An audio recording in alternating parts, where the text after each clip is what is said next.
오늘 우리가 함께 읽는 말씀은 이사야서 42장 말씀입니다. 여호와의 종에 대한 예언의 말씀을 주고 있음을 우리가 보게 됩니다. 여호와의 종. 역사적으로는 가까이 고레스가 그러한 역할들을 일부분 감당하게 되지만은 그러나 여기서 궁극적으로 말하는 여호와의 종 누구인가? 하나님께서 보내실 메시아 그리스도임을 우리에게 잘 예언해 주는 말씀입니다. 우리가 내용을 크게 구분해 봤을 때 9절까지 내용을 죄송합니다. 9절까지 내용을 먼저 쭉 보면요.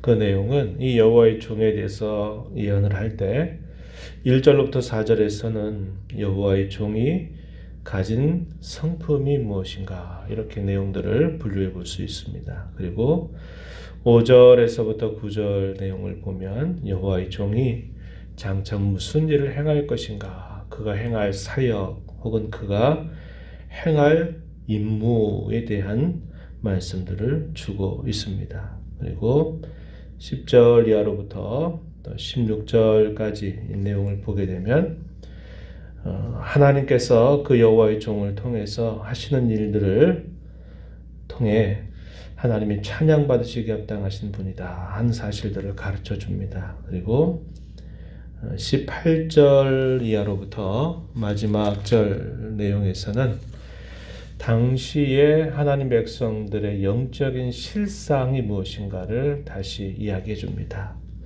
예언에 관한 말씀, 그리고 그 당시 하나님 백성들의 실상에 대해서 이야기하는데 당시 그 백성들의 실상은 그들이 영적인 장애를 가지고 있다라는 사실을 이야기합니다. 보지 못하고 잘 듣지 못하고 영적으로 무감각한 상태에 있는 그 백성들을 안타까운 마음으로 깨우치는 말씀, 그것이 이 후반부에 주어지게 됩니다. 먼저 여호와의 종에 대한 말씀을 우리가 쭉 보면은 우리가 많이 읽었던 말씀들이면 알게 되죠. 1절로 한번 가서 보시기 바랍니다. 예고된 여호와의 종에 대해서 어떻게 묘사를 하느냐면 내가 붙드는 나의 종이다. 내 마음에 기뻐하는 자다. 이렇게 말하죠. 내가 택한 사람이다. 이렇게 표현합니다. 하나님께서 예비하신 종에 대하여 표현하고 있는 말씀이죠. 내가 붙든다. 내가 기뻐한다. 내가 택한 사람이다. 이렇게 말합니다. 그가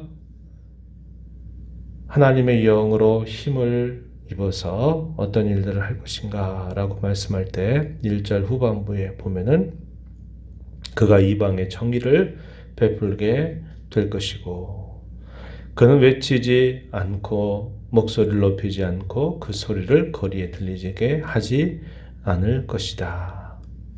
3절의 소리 많이 읽은 말씀이죠. 상한 갈대를 꺾지 않고 꺼져가는 등불도 끄지 않고 정의를 시행할 것이고 쇠하지 않고 낙담하지 않고 세상의 정의를 세우게 될 것이다. 마침내 섬들이 그 교훈을 앙망하게 될 것이다. 이렇게 말씀하면서 그 여호와의 종으로 오실 그가 가지고 있는 성품이 어떠한가 이것을 잘 나타내주고 있습니다. 그리고 그가 행하실 일에 대해서 5절에서부터 9절까지 쭉 소개하는 내용을 보면 이렇게 말하죠. 5절에 하늘을 창조하여 펴시고 땅과 그 소산을 내시며 땅 위의 백성에게 호흡을 주시며 땅 행하는 자에게 영을 주시는 하나님 여호와께서 같이 말씀하신다. 나 여호와가 의로 너를 불렀은즉 여기서 말한 너가 여호와의 종을 나타내는 표현입니다. 내가 내 손을 잡아 너를 보호할 것이다. 너를 세워서 백성의 언약과 이방의 빛이 되게 할 것이다.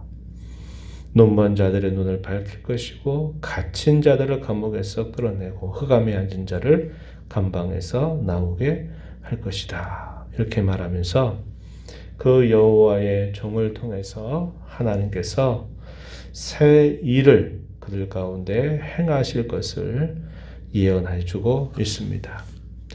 여기 9절에 보면 전에 예언한 일이 이미 이루어졌다. 이제 내가 새 일을 알린다. 그러면서 여호와의 종을 통해서 여호와께서 새 일을 행하실 것을 말씀하고 있습니다. 이 새 일이 결국 하나님께서 약속하신 예수 그리스도를 이 땅에 보내셔서 그분이 우리와 같은 사람으로 오셔서 이루실 모든 구원의 사역을 잘 보여주는 표현이라 하겠습니다. 그분이 십자가에 죽으시고 부활하신 그 사실로 말미암아 이 모든 세상을 새롭게 하시는 일을 행하실 것이다. 이것을 우리에게 알려줍니다.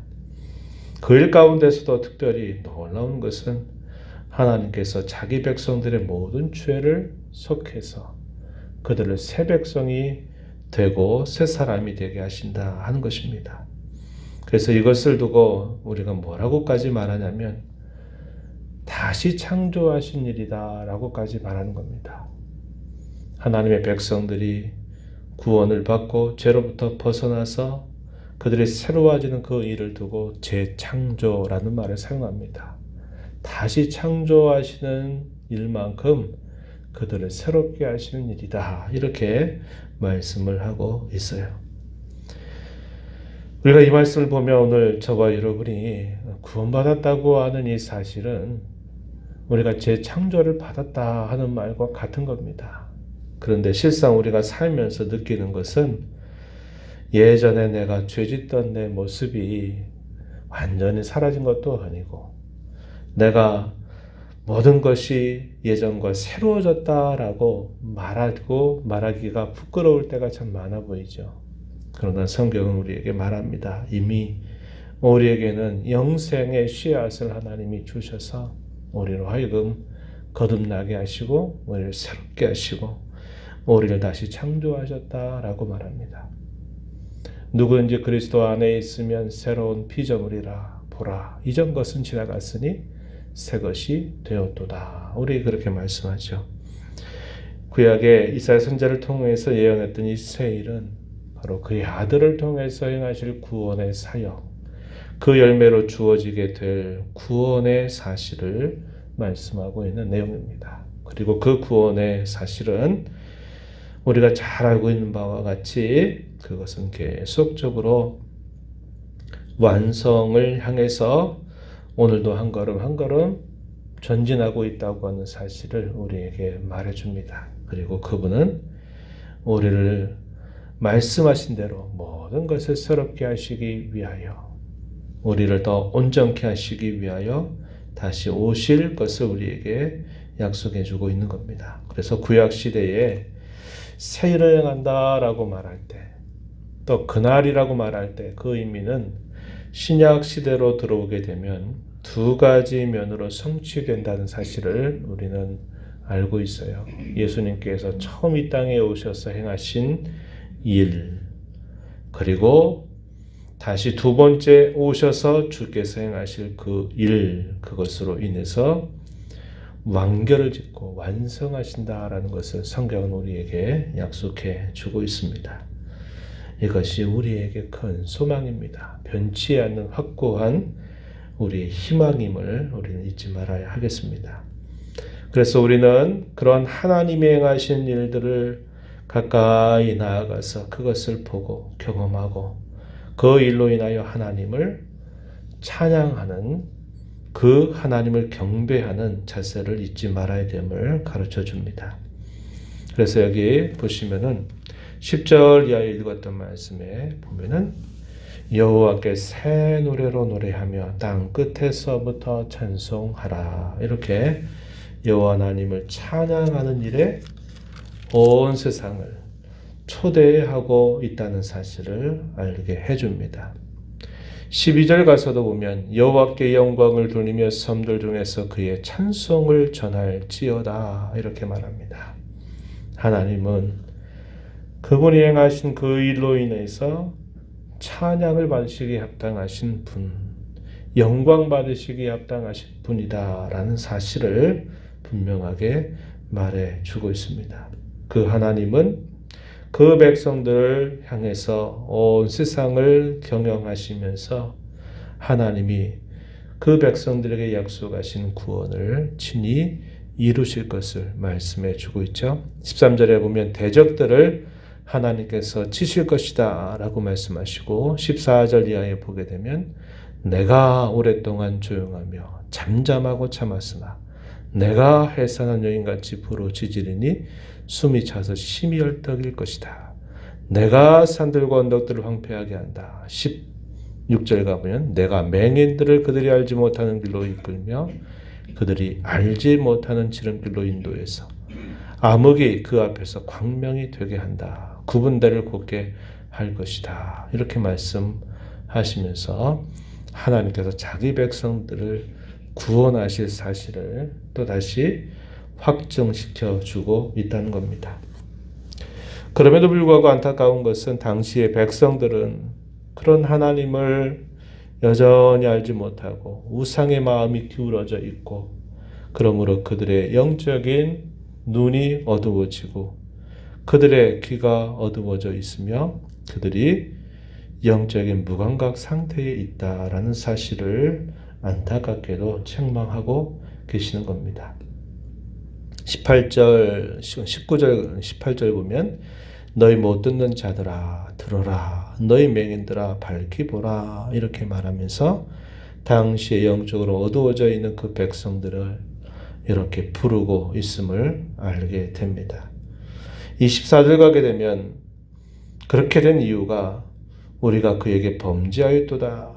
그들이 그의 길로 다니기를 원하지 아니하며 그의 교훈을 순종하지 아니하였다.